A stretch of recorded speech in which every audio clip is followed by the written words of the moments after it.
रुक जाओ बेटा, रुक जाओ। सबसे पहले इलेक्ट्रोकेमिस्ट्री की बेसिक सी थ्योरी समझ लो बेटा।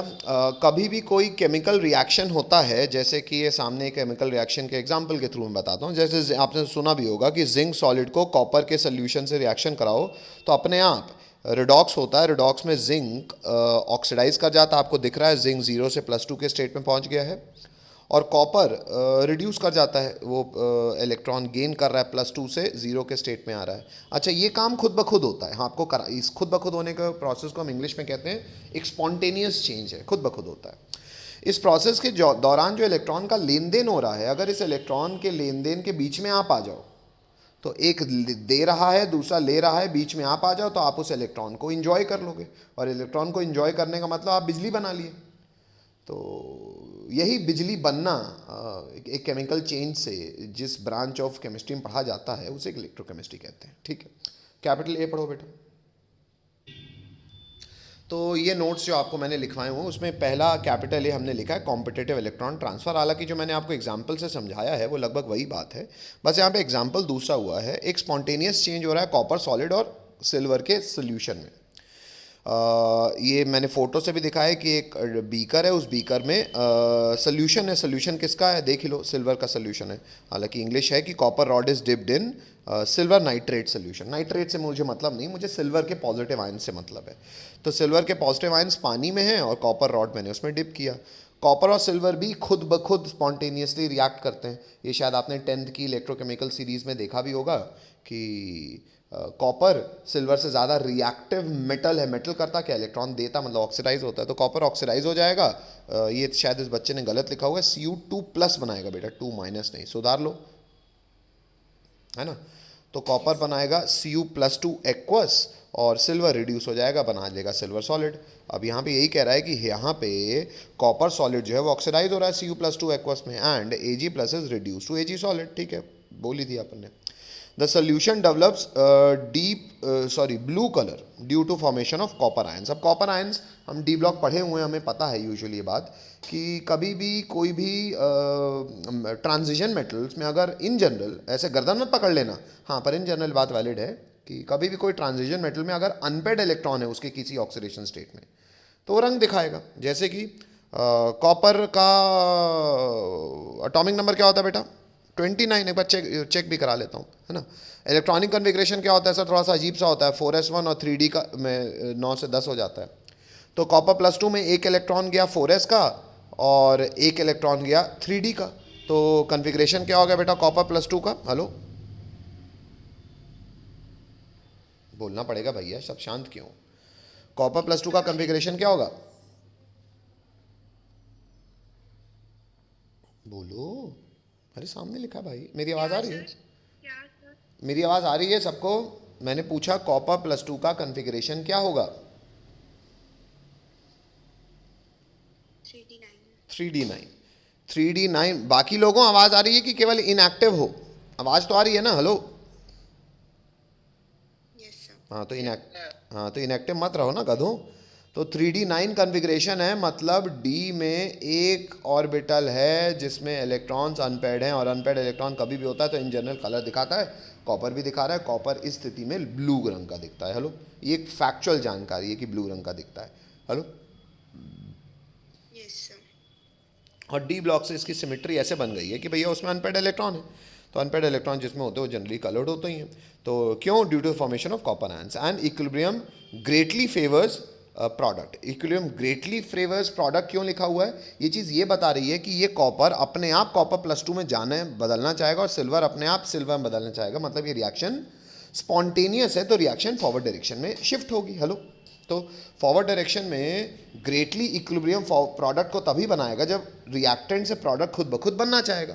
तो एक्चुअली ये स्पॉन्टेनियस रिएक्शन है, इस चीज़ को बताने का एक इंग्लिश का इक्विलिब्रियम से समझाने का तरीका है, हेलो, हेलो। तो कॉम्पिटिटिव इलेक्ट्रॉन ट्रांसफ़र में पॉइंट क्रमांक 2 है। पॉइंट क्रमांक 2 मैं ही रीड कर दे रहा हूँ बच्चों आपके लिए। दूसरा पॉइंट है कि द कंपटीशन फॉर इलेक्ट्रॉन्स और the electron releasing tendency of the various metal has been designed in metal has been designed in metal activity series और electrochemical series which resulted in the formation of galvanic cell। ये थोड़ा सा ये English अच्छी नहीं लिखी लग रही मुझे, मैं इंग्लिश फिर से पढ़ रहा हूँ। द कॉम्पिटिशन फॉर इलेक्ट्रॉन्स और the electron releasing tendency of the various metal has been, बच्चों देखो यार क्या लिखवाया हूँ, डिजाइंड तो नहीं हो सकता, डेजिग्नेटेड भी ठीक ठाक, क्यों कोई और बच्चा नोट्स बताओ, सबने ये लिखा हुआ है। Yes sir. चलो तो मैं एक बार इसको समझाने का पहले हिंदी में प्रयास करता हूँ कि ये जो in metal activity series has been designed is, designed as होना चाहिए तो फिर मान लो फिर भी ठीक है, designed as metal activity series or electrochemical series which resulted in the formation of galvanic cell in which chemical reactions become source of electrical energy। हाँ ठीक है, चलो इसको समझ लेते हैं, ठीक है बेटा, बस इसकी जगह एज कर दो और पहले मैं इसकी हिंदी समझा देता हूँ तो आपको इंग्लिश अच्छी लगने लगेगी। देखो ये जो कंपटीशन है ना इलेक्ट्रॉन देने का, जैसे फिलहाल ये कंपटीशन कॉपर और सिल्वर के बीच में हो रहा है जिसमें कॉपर इलेक्ट्रॉन दे रहा है और सिल्वर को, क्योंकि कॉपर से वो इलेक्ट्रॉन देने में यानी कि ऑक्सीडाइज होने में हार जा रहा है तो वो उल्टा रिड्यूस होने के लिए इच्छा रख रहा है। तो ये जो कंपटीशन है ये बहुत सारे मेटल्स के बीच में हमने करवाया और एक ये कंपटीशन करा के एक सीरीज का डिज़ाइन कर दिया, और वो सीरीज का जो हमने डिज़ाइन किया वो कैसे किया, एज मेटल की एक्टिविटी सीरीज बना दी। ये शायद आप 10 से जानते हो कि वो मेटल जो ज़्यादा एक्टिव है उसको हम जनरली 10वीं याद होगी आपको ऊपर रखते थे, रिडॉक्स रिएक्शन 11वीं का भी याद होगा उसको ऊपर रखते थे, तो has been designed as metal activity series. इसका टेक्निकल नाम है इलेक्ट्रोकेमिकल सीरीज। अच्छा अब वो इलेक्ट्रोकेमिकल सीरीज से किसे क्या रिजल्ट निकलेगा, तो उससे ये रिजल्ट निकला कि now you can form galvanic cell. Now what is a galvanic cell, galvanic cell एक कॉमन नाम है बेटा बैटरी का। बैटरी क्या होती है, जिसमें केमिकल चेंज होता है और बिजली बनती है। तो बैटरी से जो हम आज तक बैटरी में पहुंचे हैं, इस बैटरी में पहुंचने की शुरुआत जिस अपैरेटस से हुई थी वो अपैरेटस कहलाता है गैल्वेनिक सेल। तो मतलब मोटा मोटा गैल्वेनिक सेल में होता है क्या, in which chemical reaction become the source of electrical energy, यानी कि केमिकल रिएक्शन होके बिजली बनती है। हेलो, अब कंफर्टेबल हो इंग्लिश से, सब लोग को बोलना पड़ेगा। यस सब ने इतनी इंग्लिश लिख ली है, मतलब खैर सर। नोट्स आपके पास होंगे, आप इसको 2 पन्ना छोड़ के लिख सकते हो, ग्रुप में है आपके पास ये चीज़ें, ठीक है। आगे बढ़ जाऊँ, कोई रोक रहा है? No sir. चलो पॉइंट क्रमांक कैपिटल बी है इंट्रोडक्शन में। अब हम इलेक्ट्रोकेमिकल सेल के बारे में और एक्स्ट्रा जानकारियाँ लेंगे। तो पॉइंट क्रमांक बी हमने डाला है इलेक्ट्रोकेमिकल सेल, उसमें हम पहला पॉइंट डाल रहे हैं। ये है क्या, तो इंग्लिश लिखी है a device use to convert chemical energy produced in a redox reaction into electrical energy is called an electrochemical cell और सिंपली केमिकल सेल। मतलब ये एक डिवाइस है जिसमें स्पॉन्टेनियस केमिकल चेंज होता है जिससे बिजली बनती है। Hello hello hello, yes sir. अच्छा full stop. These are also called galvanic cell और वोल्टेइक सेल। इन्हें गैल्वेनिक सेल भी कई लोग कहते हैं, इन्हें वोल्टेइक सेल भी कई लोग कहते हैं, कोई दिक्कत। No sir. नेक्स्ट एक कुछ एग्जांपल है, ये जो सबसे क्लासिक एग्जांपल है जो आप 11 से देखते आए हो कि reaction between zinc and copper. Zinc copper's के एक्वस सोल्यूशन के साथ, कॉपर के सॉल्ट के एक्वस सोल्यूशन के साथ रिएक्शन कर रहा है, जिंक का सल्फेट बन जा रहा है, कॉपर बन जा रहा है। इसको अगर केवल स्पेक्टेटर आयन, स्पेक्टेटर मतलब जो इलेक्ट्रॉन के लेन देन में पार्टिसिपेट नहीं कर रहे हैं, यानी कि सल्फेट आयन को अगर मैं हटा दूं यहाँ से भी, तो कॉपर +2 आ जाएगा और जिंक +2 आ जाएगा। यहाँ पे आपको एक्टिव मेटल्स मिल जाएंगे जो कि एक्चुअली इलेक्ट्रॉन का लेन देन कर रहे हैं। तो इंग्लिश लिखिए, this reaction is splitted into 2 half reactions as follows. अब 2 हाफ रिएक्शन में क्यों स्प्लिट कर रहे हैं, क्योंकि हमको अलग अलग देखना है कि कौन दे रहा है कौन ले रहा है। नीचे लिखा हुआ है यहाँ पे अगर आप देखो तो जिंक 0 से +2 के स्टेट में जा रहा है, मतलब जिंक ऑक्सीडाइज कर रहा है, इलेक्ट्रॉन दे रहा है, लिखा हुआ है ऑक्सीडेशन हाफ। और कॉपर इलेक्ट्रॉन को गेन कर रहा है तो वो हो गया reduction half. Hello hello, yes sir. अच्छा ये बच्चे ने यहाँ पे खैर उसने नीचे पेंसिल से ठीक लिख दिया, एक्चुअली यहाँ पे इलेक्ट्रॉन खा रहा है तो प्लस है, ये यहाँ पे भी ठीक कर सकते हो, कोई दिक्कत, कोई रोक रहा है? No sir. चलो नेक्स्ट, बस इतना ही पढ़ा है बेटा अपन ने। यस।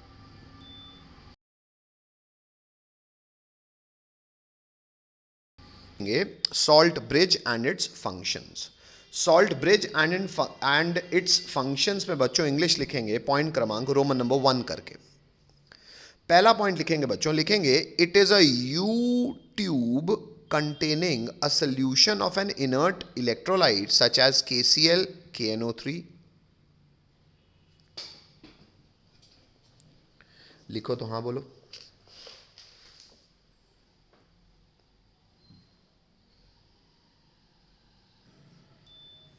यूजुअली, आगे बढ़ो। Yes, sir. यूजुअली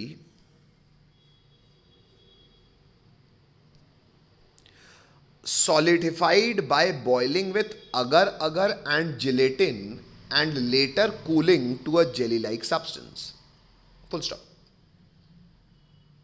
बेटा हमने अभी तक जो भी बात की है उसके लिए पहले मैं आपको हिंदी समझा देता हूँ। थ्योरी वोरी छोड़ दो अभी, मैं खुद ही उसको पढ़ता जाऊंगा, आप पहले सिर्फ सामने ध्यान दीजिए। देखो यहाँ पे हम कर ये रहे हैं कि हम एक डब्बा ले रहे हैं, उसमें हम कॉपर सल्फेट का सॉल्यूशन डाल रहे हैं।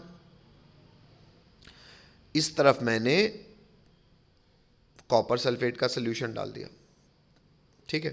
This is CuSO4। Actually copper sulphate होता भी नीला है तो अपन नीले से दिखा भी दे रहे हैं, तो अच्छी बात है, ठीक है।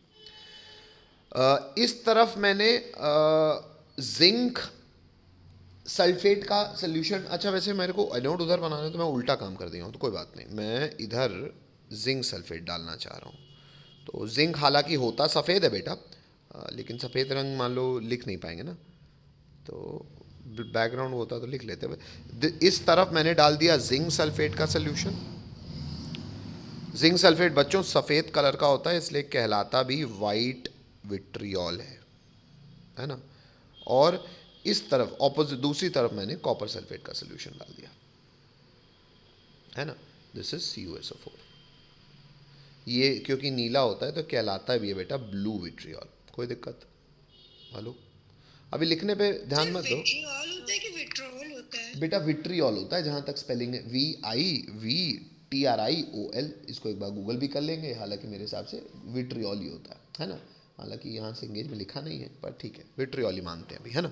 मैं खुद चेक करके आप लोगों को बता दूंगा, फिलहाल अपन विट्रियोल ही लिख रहे हैं, ठीक है। मतलब VITRIOL। हाँ सर, विट्रियोल ही। चल मान लो, तो फिर चेक किया जा सकता है एनी टाइम स्पेलिंग। खैर, अब सबसे पहले बेटा आपको एक कॉमन सेंस जानने की आवश्यकता है। जिंक रॉड को जब Zn सल्फेट में डिप करते हैं और कॉपर रॉड को जब कॉपर सल्फेट में डिप करते हैं तो हो क्या जाता है, पहले मैं आपको ये समझा दूं। ये सिर्फ समझने की जरूरत है बच्चों, आपको जो लिखना होगा मैं बताऊंगा, अभी सिर्फ कहानी आराम से सुनो। देखो बेटा, ये जिंक और कॉपर की बात नहीं है, किसी भी रॉड को उसी के सॉल्यूशन में जब डिप करो ना, तो एक्चुअली इसके लिए मुझे आपको 11th की केमिस्ट्री में ले जाना पड़ेगा, केमिकल इक्विलिब्रियम में। बेटा आप खुद मुझे इस बात का जवाब दो कि मान लो सर कभी भी कोई सॉलिड अपने ही एक्वस आयंस के साथ अगर कभी भी, मुझे नहीं पता कोई भी एम हो, इसलिए मैं प्लस एन लिखा हूं, मेटल है इसलिए obviously in general plus ion की बात कर रहा हूं। तो कभी भी कोई सॉलिड अपने ही एक्वस आयन के साथ रहेगा बेटा, तो हर चीज रहती तो इक्विलिब्रियम में है ना। Hello hello, yes sir. अच्छा, इक्विलिब्रियम में बेटा वो एक समय के बाद आती है कि शुरू से ही रहती है? आती है। आती। इक्विलिब्रियम तो ऐसा होता है ना भाई, it is the lowest point. हमने तो बॉल अगर छोड़ी तो शुरू में तो बॉल आगे जाके इक्विलिब्रियम तक पहुंचेगी ना। Hello, yes sir. यस। तो बेटा वही वाली स्थिति है कि कभी भी तुम किसी भी रॉड को टाइम t इक्वल टू 0 में खट से उसी के सोल्यूशन में डाले तो इक्विलिब्रियम था नहीं, वो तो आपने बॉल छोड़ने वाली स्थिति क्रिएट की। जब किसी भी रॉड को उसी के सोल्यूशन में डाल दिए तो उसका सॉलिड कहेगा मैं सॉलिड, उसका सोल्यूशन कहेगा मैं आयन, वो आपस में लेन देन करेंगे ना ताकि बॉल नीचे तक आए, इक्विलिब्रियम तक पहुंचे। Hello, yes sir. हो सकता है वो इक्विलिब्रियम क्रिएट करने के लिए, वो हो सकता है इसलिए लगा रहा हूं क्योंकि डिपेंड करेगा कि रॉड तो तुमने डिप कर दी हो तो सॉलिड है, डिपेंड करेगा कि यहां पे आयंस का कंसंट्रेशन कितना है। हेलो, और टेम्परेचर क्या है, क्योंकि इक्विलिब्रियम को टेम्परेचर से ही बहुत फर्क पड़ता है। Hello, hello hello. Yes, sir. तो वो आयन का कंसंट्रेशन और टेम्परेचर डिसाइड करेगा, क्या डिसाइड करेगा कि या तो थोड़ा सा सॉलिड पानी में और ज्यादा घुलेगा, काम उल्टा भी हो सकता है क्या, या तो थोड़ा सा Mn+2 सॉलिड फॉर्म में जाके और चिपक जाएगा। दोनों में से कोई ना कोई काम तो होगा। Hello hello.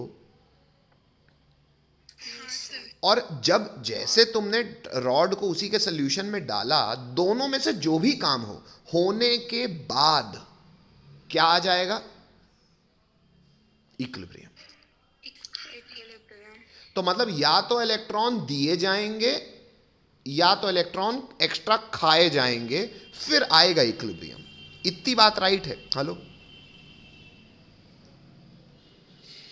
Yes, sir. अच्छा, Yes, sir. एक एग्जाम्पल के लिए अब मैं आपको समझा रहा हूं। मैं मान लो कोई एक चीज चुनता हूं, मैं मान लो ऐसा मान रहा हूं कि कभी भी मैंने किसी सोल्यूशन को, मैं प्रिसाइज होकर बात कर लेता हूं, जैसे मान लो मैंने जिंक को उसके सोल्यूशन में डाला, है ना, एक केस की बात कर रहे हैं।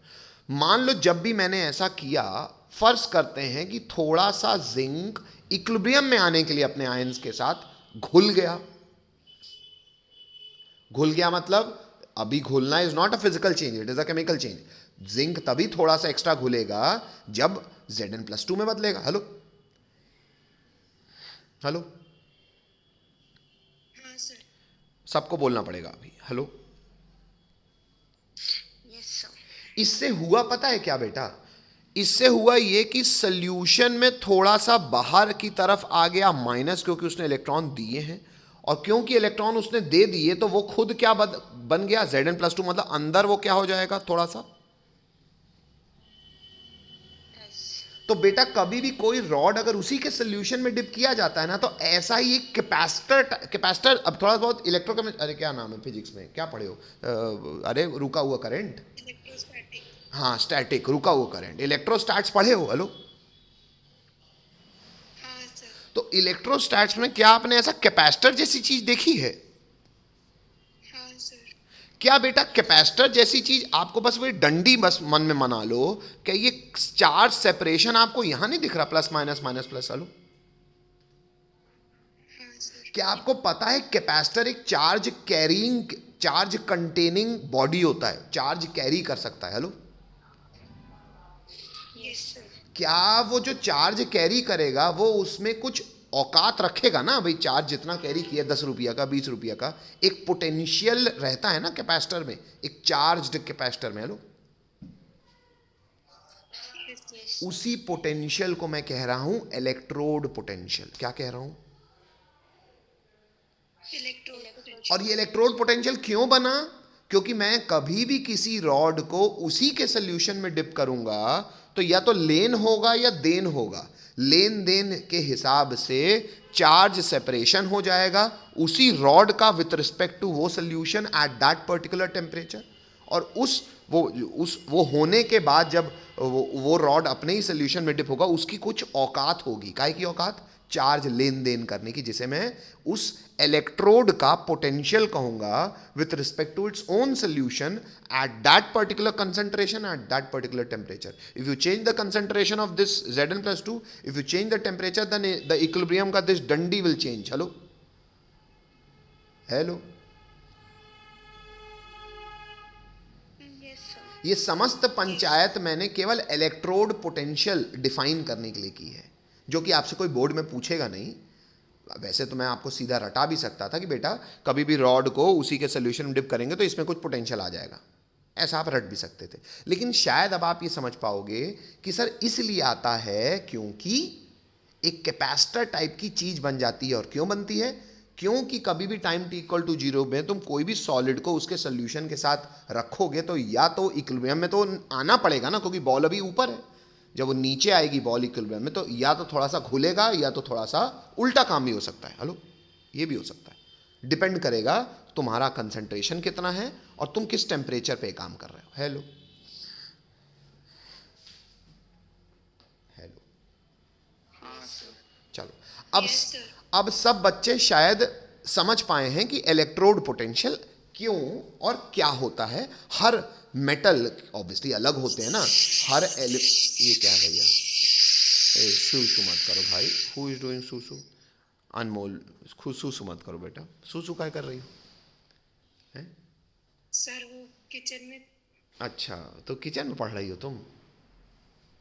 नहीं सर, मैं पानी पी रही थी। अच्छा, ये भी अच्छा भैया। तो बेटा एक जगह बैठ के पढ़ाई करो अपना, ये सब समस्त चीज़ों को, खान पीन, जो भूख लगती है, इसको आप 1 घंटे के लिए रोक सकते हैं। ठीक है, तो आगे बढ़ते हैं। कहाँ थे हम लोग? हाँ, तो कभी मत किया कर भैया ऐसा, ऊपर से घूम भाग रही है तो ये नहीं कि म्यूट कर लेना नालायक। चलो आगे बढ़ रहे हैं। तो ये बात सबको समझ में आती है कि कभी भी कोई भी सॉलिड उसी के सोल्यूशन में अगर डिप होता है तो या तो इलेक्ट्रॉन देगा या तो इलेक्ट्रॉन लेगा, लेन देन होगा अपने ही सोल्यूशन के रिस्पेक्ट में, और उसके कारण कुछ औकात, कुछ पोटेंशियल डेवलप हो जाएगा, इसका भी और इसका भी।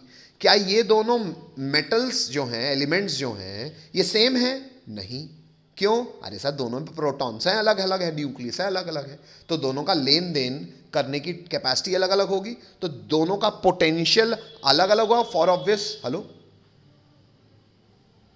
Hello, yes sir. मतलब दो अलग अलग मेटल्स का जो जो पोटेंशियल बना है, दो अलग अलग पोटेंशियल डिफरेंस को अगर मैं एक बिजली के तार से जोड़ दूं तो बेटा पोटेंशियल, एक काम करता हूं, एक तो की भी लगा देता हूं, ये की, कि जैसे मैं ये की क्लोज करूंगा, जैसे मैं की क्लोज करूंगा, आपको नहीं लगता की क्लोज करने से दो पोटेंशियल डिफरेंस को अगर इलेक्ट्रिकली कनेक्ट कर दोगे तो करंट बहेगा? Hello yes sir. हेलो, हाँ सर। इसी करंट के लेन देन में अगर तुम आ जाओ, तुम अपना मोबाइल लगा लो, तो मोबाइल चार्ज हो जाएगा, मोबाइल जलने लगेगा। अरे करंट आ गया ना, इलेक्ट्रॉन। Hello, yes sir. अच्छा, अब अभी अपन मोबाइल वोबाइल लगा नहीं रहे, हटा रहे हैं। अब अगर मैंने की क्लोज की तो आप बताइए फिलहाल क्या इस स्थिति में करंट फ्लो करेगा? नहीं करेगा। क्यों सर? अभी तो कह रहे हो करेगा। बेटा इसलिए नहीं करेगा क्योंकि करंट तब तक नहीं बहता जब तक सर्किट क्लोज ना हो। Hello hello, yes sir. अच्छा, अब पहले मैं लेकिन इलेक्ट्रॉन्स का आपको मूवमेंट दिखा दूं। कैसे दिखाओगे सर मूवमेंट? बेटा मूवमेंट दिखाने के लिए मुझे आपका 10वीं का ज्ञान चाहिए, जो कि मैं शायद अभी इंट्रोडक्टरी इंग्लिश में पहले भी लिखवा चुका हूं। क्या होगा अब ये यहां पे कि जो जिंक है, आपको पता भी है, जिंक और कॉपर में एक्टिविटी सीधे आपने 10वीं में देखी होगी। Zinc is more reactive metal than copper, you know this. Hello hello, अबे जानते हो ना? Yes sir. Yes sir. अच्छा, अभी तो बेटा दोनों मेटल मेटल ही है ना, यव मेटल आए यव मेटल आए, दिस इज जिंक। अच्छा मैं इंग्लिश नहीं लिखा हूं ना, ओके मैं लिख देता हूं, माय गलती। दिस इज जिंक रॉड, अरे यार, this is zinc rod, this is copper rod. तो मास्टर अगर दोनों सॉलिड रॉड आए, दोनों को वो किए हो, तो करंट कौन देगा? जो सॉरी इलेक्ट्रॉन कौन देगा? जिसकी औकात ज्यादा हो। किसकी औकात ज्यादा है? जो ज्यादा रिएक्टिव मेटल है। इतना हमको रटा हुआ है, इसमें मैं फायदा ले रहा हूं उसका, कि क्योंकि हमें रटा हुआ है कि जिंक ज्यादा रिएक्टिव मेटल है तो जिंक इलेक्ट्रॉन देगा, जिंक ऑक्सीडाइज होगा। हेलो, इलेक्ट्रॉन देखो चल पड़ा जिंक से। Yes sir. जिंक अगर इलेक्ट्रॉन दिया मतलब जिंक क्या हुआ बच्चों? ऑक्सीडाइज। मतलब जिंक रॉड ऑक्सीडाइज हो रहा है कॉपर के साथ, तो जो इलेक्ट्रोड ऑक्सीडाइज होता है बच्चों, उस इलेक्ट्रोड को हम लोग क्या कहते हैं केमिस्ट्री की भाषा में? एनोड। एनोड। इलेक्ट्रॉन निकला और अगर जिंक ने इलेक्ट्रॉन दिया, वो ऑक्सीडाइज हुआ, मतलब जिंक सॉलिड अगर इलेक्ट्रॉन दे रहा है तो वो खुद किस रूप में बदल जाएगा? +2। Zn+2 आयंस के रूप में। हेलो हाँ सर। Hello, yes sir. तो जो भी बच्चों ये जिंक सल्फेट का सॉल्यूशन था, इस सॉल्यूशन में जितने जिंक आयन थे उतने सल्फेट थे, पर अब जिंक आयन का कंसंट्रेशन बढ़ने लगा है जैसे जैसे वो इलेक्ट्रॉन आगे भेजता जाएगा। हेलो, और वो खुद सॉलिड से एक्वस होके पतला होता जाएगा। हेलो, अरे रॉड घुलता जाएगा ना, rod will dissolve. Hello Yes, sir. Hello, Yes. Yes, sir. अच्छा, तो जिंक एक एक करके Zn+2 आयन बना के concentration of Zn+2 solution state में बढ़ता जाएगा, वो इलेक्ट्रॉन आगे देता जाएगा। जैसे ये इलेक्ट्रॉन दिया, ये इलेक्ट्रॉन कहां पहुंचेगा? कॉपर सॉलिड पे। जैसे ये कॉपर सॉलिड में इलेक्ट्रॉन आया, ये इलेक्ट्रॉन जैसे आएगा, इस इलेक्ट्रॉन की लालच में कॉपर सल्फेट का, जो कॉपर आयन भी है और सल्फेट आयन भी है, कौन इस इलेक्ट्रॉन को गेन करने के लिए कॉपर रॉड की ओर बढ़ेगा? कॉपर की सल्फेट कौन बढ़ेगा? Copper. इसमें कोई तकलीफ नहीं है ना आपको। कॉपर +2 आयंस जो होंगे वो सोल्यूशन से जाएंगे इस रॉड के पास, और जाके कॉपर +2 आयंस ये इलेक्ट्रॉन की लालच में उस इलेक्ट्रॉन को खाएंगे और खुद क्या बना लेंगे? Copper solid. हेलो, और चिपकने लगेंगे यहाँ पे। Yes, sir. Hello, Yes, sir. अगर बेटा पूरा का पूरा धीरे धीरे ये होता गया तो कॉपर सल्फेट में से कॉपर तो निकलता गया, खत्म होता गया। Hello hello hello, Yes, sir. तो जैसे यहां पे आपका जिंक सॉलिड का, जिंक Zn+2 आयन का कंसंट्रेशन बढ़ता जाएगा धीरे धीरे, वैसे यहां पे किसका कंसंट्रेशन बढ़ता जाएगा? कॉपर सल्फेट में। Sulfate का. हेलो हेलो, मतलब जैसे ये काम होता जाएगा, ये सोल्यूशन Zn+2 से रिच हो जाएगा और ये सोल्यूशन सल्फेट आयन से रिच हो जाएगा। मतलब ये सोल्यूशन पानी नेगेटिवली चार्ज हो जाएगा और ये पानी पॉजिटिवली चार्ज हो जाएगा। हेलो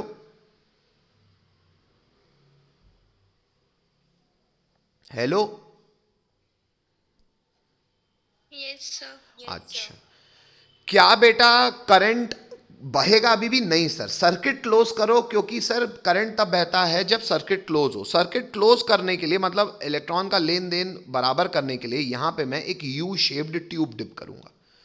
इस यू शेप्ड ट्यूब को मैं सॉल्ट ब्रिज कह रहा हूं।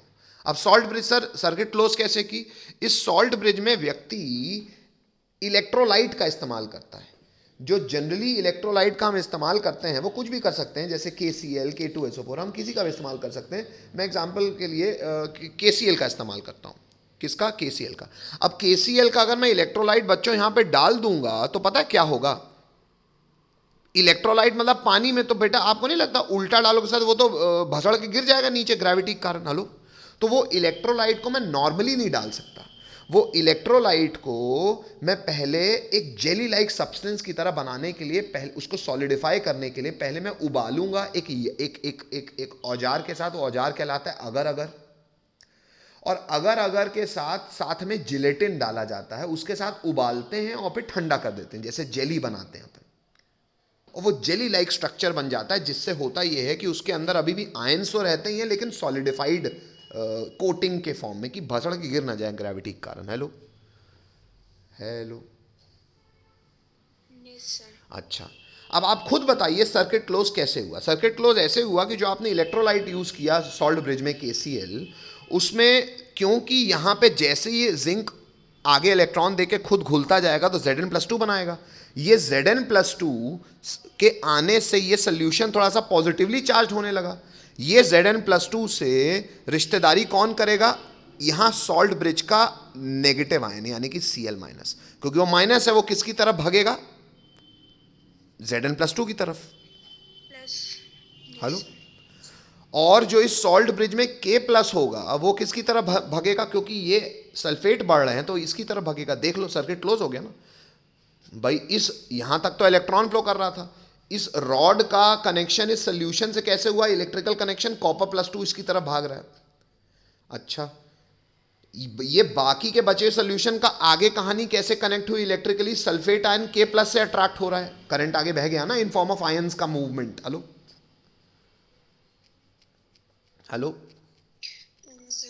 ये इलेक्ट्रोलाइट जो Cl- है, ये यहाँ पे Zn+2 की तरफ भाग रहा है, तो यहाँ भी मूवमेंट ऑफ आयंस आ गए Zn+2 और Cl- के। और ये सोल्यूशन का इस रॉड से कनेक्शन कैसे है? जिंक Zn+2 बना रहा है। हो गया ना circuit close? Hello hello Yes, sir. Hello. Yes, sir. अब जो मैंने इंग्लिश में बात की थी सॉल्ट ब्रिज की, मैं सॉल्ट ब्रिज की बात कर देता हूँ फिर से। मैंने सॉल्ट ब्रिज में पहले लिखवाया कि it is a U shape tube. हाँ सर, यू शेप ट्यूब है। इनर्ट इलेक्ट्रोलाइट होना चाहिए, मतलब ये KCl ऐसा इलेक्ट्रोलाइट है के सल्फेट के साथ जहाँ के कोई रिएक्शन नहीं करता बेटा। पोटेशियम सल्फेट एक सॉल्युबल इलेक्ट्रोलाइट है, वो एक दूसरे के साथ, ये नहीं कि यहाँ पे, अब एक्चुअली यहाँ पे ना लिक्विड जंक्शन क्या होता है, जहाँ दो लिक्विड आपस में मिलते हैं। सर इधर पे लिक्विड जंक्शन दर्शाओ बेटा, इधर पे लिक्विड जंक्शन होगा कुछ यहाँ पे, और इधर पे लिक्विड जंक्शन होगा कुछ यहाँ पे। तो लिक्विड जंक्शन पे क्या होगा, कायदे से अगर K प्लस और सल्फेट आयन पपड़ी प्रेसिपिटेट बना लेते तो ये जाम हो जाता। तो ये क्या K plus potassium sulphate precipitate होता नहीं सर, वो सॉल्युबल सॉल्ट है। तो कोई रिएक्शन होगा अलग से नहीं, तो इलेक्ट्रोलाइट इनर्ट है। Cl माइनस Zn+2 से कोई रिएक्शन करता है नहीं बेटा। जिंक सल्फेट, जिंक क्लोराइड भी एक सॉल्युबल सॉल्ट है, बढ़िया, केवल वो मूवमेंट करेंगे। हेलो, इनर्ट इलेक्ट्रोलाइट का मतलब समझे? हेलो, जो रिएक्शन ना करे। Hello hello.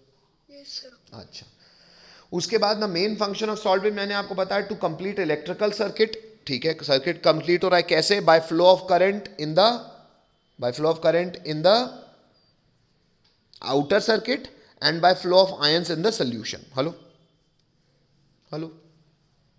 Yes, sir. क्या मिक्स हो रहा है? क्या ये सोल्यूशन कभी भी यहाँ का सल्फेट आयन उठ के यहाँ खुद आ रहा है? नहीं। अगर मिक्स होता तो चिंगारी निकल सकती थी। नहीं सर, सल्फेट आयन मूव जरूर कर रहा है, पर यहाँ K प्लस के मूवमेंट से सल्फेट आयन इस लिक्विड जंक्शन के ऊपर नहीं जाएगा। हेलो, क्या मिक्स होगा इसका इसका सोल्यूशन? नहीं। तो प्लस माइनस भाई, दो तारों को कभी भी छुआ दो ना, दो फेस को, तो मस्त चिंगारी निकलती है, घर का फ्यूज जुड़ जाता है। तो क्या हम प्लस इनको मिक्स कर रहे हैं? नहीं कर रहे, तो इलेक्ट्रिकल न्यूट्रलिटी भी मेंटेन्ड है। तो वही दूसरा पॉइंट है सॉल्ट ब्रिज का फंक्शन, मेंटेन करना इलेक्ट्रिकल न्यूट्रलिटी। अब ये जो इलेक्ट्रोलाइट की मोबिलिटी और लिक्विड जंक्शन पोटेंशियल का मतलब है कि मान लो K प्लस तेजी से भाग गया सल्फेट की तरफ और Cl माइनस धीरे से भागा Zn+2 की तरफ, तो ये जल्दी पहुंच जाएगा, ये नहीं पहुंच आएगा। ये जल्दी पहुंच गया और ये नहीं पहुंच पाया, तो यहाँ रुका रुका। इलेक्ट्रॉन को तो हमेशा फ्लो करना है, तो आयंस को भी हमेशा पैरेलली फ्लो करना है। अगर ये जल्दी पहुंच गया तो यहाँ पे ये हीटिंग करने लगेगा। हेलो, हीटिंग करेगा तो हीट लॉस होगा। हम तो चाह रहे थे तू बिजली बना, तुम्हारी बैटरी गर्मा रही है, गर्मा रही है तो लॉस होगा। हेलो, एफिशिएंसी खराब होगी। हेलो, हाँ, sir. तो लिक्विड जंक्शन पोटेंशियल जीरो होने का मतलब है जिस स्पीड से K प्लस भागे उसी स्पीड से Cl माइनस भागे। इसलिए हम एक ऐसा इलेक्ट्रोलाइट यूज करते हैं जहां पे दोनों आयंस की आयनिक मोबिलिटी बराबर हो। हेलो, ताकि लिक्विड जंक्शन पोटेंशियल जीरो आए। Hello, Yes, sir. बोलना पड़ेगा सबको भैया। Yes, sir. Yes, sir. चलो, तो भैया अब ये फोटो आप लोग ऐसा धीरे धीरे करके बना सकते हैं। वैसे आप लोग ये फोटो ना बनाएं तो मैं आपको एक सुंदर फोटो, ये फोटो का स्क्रीनशॉट, हालांकि स्क्रीनशॉट क्या है, ये तो आपको उसमें उसमें मिल ही जाएगा ना, किसमें, रिकॉर्डिंग में। मैं इसको हटा रहा हूँ, है ना। तो एक बार फिर से सुन लो, ZnSO4 सोल्यूशन में है, जिंक रॉड, ये जिंक रॉड है, एनोड की तरह बिहेव कर रहा है। जिंक रॉड घुला, पहले सुन लो बेटा, अभी लिखना मत, है ना, बनाना मत। जिंक रॉड घुला, एक्स्ट्रा आया, जिंक रॉड सॉल्ट ब्रिज की तरफ भागा। सॉल्ट ब्रिज में कौन उसको आकर्षित करेगा? ये सॉल्ट ब्रिज का सल्फेट। सॉल्ट ब्रिज का K प्लस ऑपोजिट तरफ भागा। ऑपोजिट तरफ क्यों भागा? क्योंकि यहाँ पे सल्फेट का कंसंट्रेशन बढ़ रहा है। सल्फेट का क्यों बढ़ रहा है? क्योंकि कॉपर सल्फेट का जो कॉपर था वो यहाँ चिपक रहा है। ये चिपकते हुए नहीं दिखाया, तो चिपकते की बात मैं ऐसे चिपके हुए दिखा देता हूँ। ये कॉपर सल्फेट, कॉपर यहाँ चिपक गया। कॉपर यहाँ क्यों चिपक गया? क्योंकि सर जिंक ने इलेक्ट्रॉन दिए। देखो इलेक्ट्रॉन का फ्लो लिखा भी है कि इलेक्ट्रॉन इधर जा रहा है, तो इलेक्ट्रॉन कौन गेन कर लेगा? कॉपर। तो कॉपर यहाँ पे चिपक के गेन कर लेगा, कॉपर सॉलिड बना लेगा, मतलब कॉपर हो रहा है रिड्यूस। क्योंकि कॉपर रिड्यूस हो रहा है तो ये इलेक्ट्रोड क्या कहलाएगा? कैथोड। हेलो, आपने इन दोनों को इलेक्ट्रिकली कनेक्ट कर दिया। Hello hello, flow electrical connection, थोड़ा सा आप ऐसे सीधी सीधी तार बनाना। अब इलेक्ट्रॉन अगर इस डायरेक्शन में फ्लो कर रहा है बच्चों, तो करंट इज का flow is opposite to direction of flow of current electron, आपको पता है। तो मतलब करंट का डायरेक्शन इसका ऑपोजिट होगा। हेलो हेलो, हाँ, sir. अच्छा, Yes, sir. इतना तो आपको फिजिक्स से पता ही है कि अगर ये मान लो ये बैटरी है और करंट अगर यहाँ से निकल रहा है तो ये टर्मिनल को हम क्या बोलते हैं? हायर पोटेंशियल का टर्मिनल। हेलो, हाँ, sir. तो फिलहाल इस केस में करंट कहाँ से निकल रहा है? यहाँ पे कॉपर मतलब कैथोड की तरफ से निकल रहा है, इसलिए कैथोड पॉजिटिवली चार्ज इलेक्ट्रोड कहलाता है। किस में? इलेक्ट्रोकेमिकल सेल में। और ये दूसरा वाला नेगेटिवली चार्ज हो जाएगा। अच्छा, एक बात सुन लो, 11 में आपने रटा होगा, अभी रुक जाओ, बनाना नहीं, सुन लो पहले बात पूरी। अगर कैथोड को मैंने पॉजिटिव टर्मिनल बोला है तो कैथोड में हो क्या रहा है? रिडक्शन। हो क्या रहा है? रिडक्शन। मैंने इसको पॉजिटिव इसलिए कहा है क्योंकि फिजिक्स के आधार पे हमने यही सीखा है कि जहां से करंट निकलता है वो हायर पोटेंशियल का होता है। Hello hello. Yes sir. Yes sir. इसीलिए आईयूपीएसी कहती है और मानती है और कन्वेंशन बनाती है कि आज से हम रिड्यूस होने के पोटेंशियल को इलेक्ट्रोड पोटेंशियल मानेंगे, क्योंकि रिडक्शन पोटेंशियल जिसका ज्यादा वही ना रिड्यूस होगा, और जिसका इलेक्ट्रोड पोटेंशियल ज्यादा उसी को positive higher potential positive terminal कहते हैं। हेलो, फिजिक्स से ये बात एनालॉजी मिक्स हो रही है ना। आप लोगों को कई बार ये 11th में शायद डाउट हुआ होगा कि इलेक्ट्रोड पोटेंशियल को क्यों रिडक्शन पोटेंशियल माना गया, मतलब रिडक्शन को क्यों इलेक्ट्रोड माना गया, ऑक्सीडेशन को क्यों नहीं। ऐसे रैंडम है नहीं, आप खुद देखो, क्योंकि करंट यहां से निकल रहा है और करंट जहां से निकलता है वो हमेशा हायर पोटेंशियल होता है। तो अगर इसको हायर पोटेंशियल कहना है तो यहां तो रिडक्शन हो रहा है, तो इसकी रिड्यूस होने की औकात ज्यादा है, तो हम रिडक्शन पोटेंशियल को आज से कहेंगे इलेक्ट्रोड पोटेंशियल। अब मेरी राम कहानी आज के लिए समाप्त होती है। ये फोटो बनाओ बच्चों, तसल्ली से बनाओ तो हाँ बोलो। Yes sir. लिख लिया सबने? हेलो। हाँ सर। अब इसमें डाल दीजिए बच्चों आप लोग roman number 1, characteristic of Daniell cell having electrode of zinc and copper dipped in their solution of their respective salts में। रोमन नंबर 1 में ये फोटो बना दो आप। और ये फोटो में आपको वही जो मैंने बोला हुआ था, इसको थोड़ा सा बड़ा सा माइनस लिख देना, इसको बड़ा सा प्लस लिख देना, आपको मैं बोल ही चुका हूँ क्यों, और ये डंडी को अच्छे से जोड़ देना बस। और यहाँ पे जो कॉपर चिपका हुआ नहीं दिख रहा है उसको कॉपर को चिपका हुआ दिखा देना। हेलो। हाँ सर। ठीक है, लिखते भी रहो और मैं भी करता जाता हूँ कुछ कुछ एक्स्ट्रा काम। एक यहाँ ये कर लो कि क्योंकि यहाँ ऑक्सीडेशन हो रहा है तो दिखा भी दो कि zinc solid Zn+2 aqueous ion बना रहे हैं और 2 इलेक्ट्रॉन दे रहे हैं। और रिडक्शन वाले में आप लोग पास जगह होगी, आप लोग वहाँ नीचे ऊपर कहीं लिख सकते हैं, उसी के नीचे लिखना। क्या यहाँ पे क्या हो रहा है, कॉपर+2 जो एक्वस सोल्यूशन में है वो इलेक्ट्रॉन खा रहा है और कॉपर सॉलिड के रूप में रिड्यूस हो रहा है।